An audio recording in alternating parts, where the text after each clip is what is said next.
эркек балабы ошо баягы турмушка чыгып атканын өзү аңдаш керек. Мен жөн эле баягындай эмеге турат барган жокмун деп. Жөн эле үйдөн кутулдум деген эмес. Көп ата-энелер менен сүйлөшкөндө ошол же көбүнчөсү ошо балдарымды эртерээк ошо бузула электе үйлөндүрсөм деген максатта үйлөндүрүшөт экен да.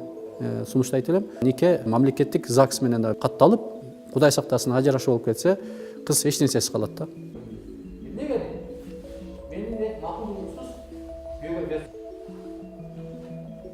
Мерден ким кепилдик бере алат? 100% мен кепилдик бере алам. Пайгамбарыбызга бир келин келип арызланган экен атасына. Атам менин макулдугумсуз эле мени турмушка берип салды деп. Пайгамбар саллаллаху алейхи ва саллям айткан экен. Сенин эки жолуң бар.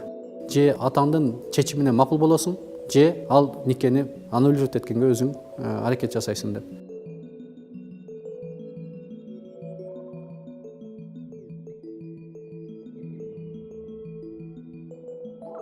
Биздин Ханафи мазхабында ошо нике кыздын макулдугусуз кыйылбайт.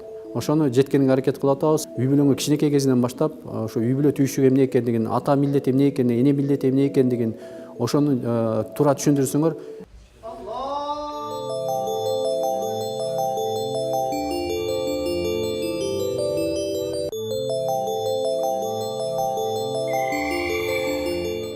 Болбойт деген нерсени түшүндүрбөстөн тарыхтан мисалдарды келтирип түшүндүргөндө элдердин көпчүлүгү мени колдошту.